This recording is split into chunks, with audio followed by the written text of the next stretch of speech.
고발장입니다. 고발장입니다. 법적으로 윤석열 대통령과 김건희 윤석열 대통령의 배우자 그리고 명태균 씨 등을 고발합니다. 더불어민주당 당대표의 이름으로 고발합니다. 창원지검은 철저히 수사해야 합니다. 적당히 수사하거나 적당히 꼬리 자르기 하려 해서는 안 된다는 것을 경고합니다. 오늘 이 각서 하나를 여러분에게 보여드리도록 하겠습니다. 이것은 창원지검에서 조사받는 과정 속에서 나온 내용을 저희가 이렇게 각서로 만들어 보았습니다. 이 각서에는 미래한국연구소가 PNR로부터 자금 독촉을 받자 명태균 씨가 써준 각서입니다. 이 각서에는 이렇게 써 있습니다. 미래한국연구소 쪽이 김건희 여사에게 받을 돈이 있다는 내용이 거짓이면 사기에 해당되기 때문에 2022년 12월까지 채무를 상환하지 않을 경우 사기죄로 고소해도 이의를 제기하지 않겠다라고 하는 내용이 PNR 대표 쪽에서 이런 요구가 있었고, 이에 대해서 명태균 씨가 각서를 써줬다라고 하는 진술이 있었습니다. 이와 관련해서 저희가 이렇게 각서를 작성해 봤는데요.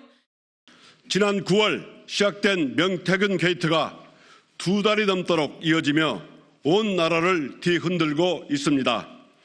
대통령실의 거짓된 답변은 국민의 의구심을 해소하기는커녕 더욱 증폭시키고 있는 실정입니다. 그중에서도 윤석열 용산 대통령의 불법 여론조사 혐의는 20대 대통령 선거 과정에서 벌어진 비상식적이고 부정한 행위 중에 핵심이라 할 수 있습니다. 첫째, 공직선거법 위반입니다. 언론 보도를 통해 명태균 씨가 비공포형 여론조사를 실시하여 당시 대선 후보였던 윤석열 용산 대통령에게 유리한 방향으로 데이터를 조작한 정황이 드러났습니다. 보도에 따르면 명태균 씨는 2021년 5월경부터 9월경까지 9차례 비공표 여론조사 보고서를 작성하였고 9건 중 8건을 조작한 것으로 보입니다. 특히 명태균 씨가 2021년 9월 3일 작성한 보고서에는 ARS 방식으로 전국 1,403명을 대상으로 여론조사를 진행한 것처럼 꾸몄으나 실제 응답자는 1,038명에 불과한 것으로 드러났습니다. 2021년 9월 29일경에는 명태균 씨는 당시 여론조사 실무자였던 강혜경 씨에게 윤석열이를 좀 올려서 홍준표보다 2, 3포인트 높게 앞서게 해달라고 추가 조작을 지시하였습니다. 또한 응답 완료 샘플 516개를 2000개로 조작하라고 명령했으며 실제로 1522개의 가짜 응답 완료 샘플을 생성하여 응답 완료 표본 수를 2038개로 부풀린 사실이 밝혀졌습니다. 조작된 여론조사 결과 보고서에는 윤석열 후보가 30.1%, 홍준표 후보가 27.3%로 기재되어 윤 후보가 홍 후보를 3.9%포인트 앞서는 것으로 기록되어 있습니다. 그러나 원자료를 기준으로 계산하면 두 후보 간의 격차는 0.6%포인트에 불과했으며 데이터를 실제 인구 비율로 보정할 경우 오히려 홍준표 후보가 윤석열 후보를 앞서는 것으로 나타나고 있습니다. 이 조작된 여론조사 결과는 윤석열 후보 캠프에도 전달되었고 대선 전략 수립에 활용된 사실이 확인되었습니다.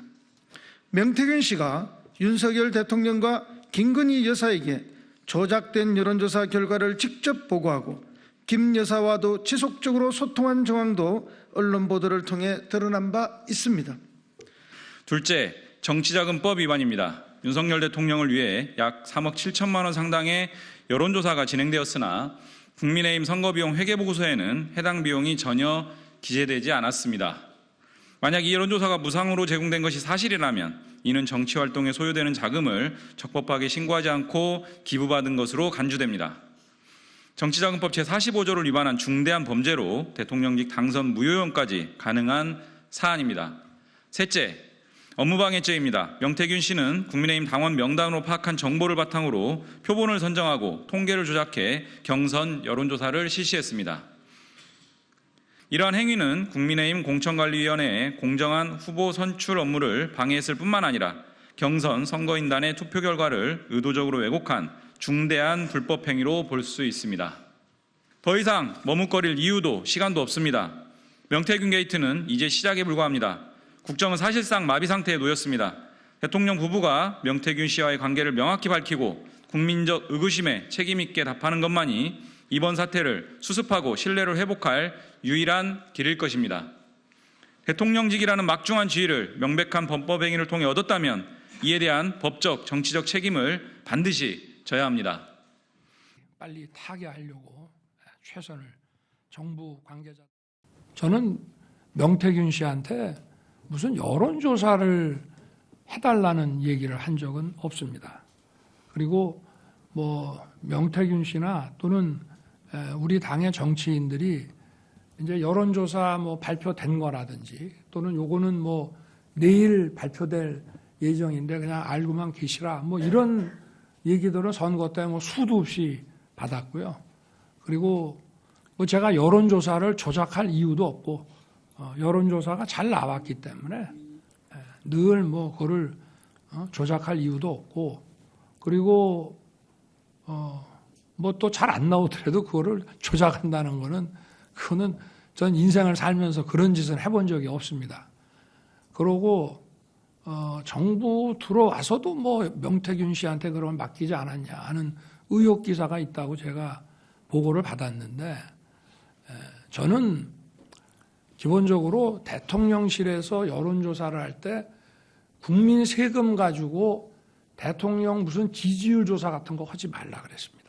처음에는 정무수석들이 첫 번째 수석이나 두 번째 수석이나 뭐 이렇게 정무수석이 이렇게 가끔 그래도 하더라고요. 그래서 제가 이런 거 하지 마라.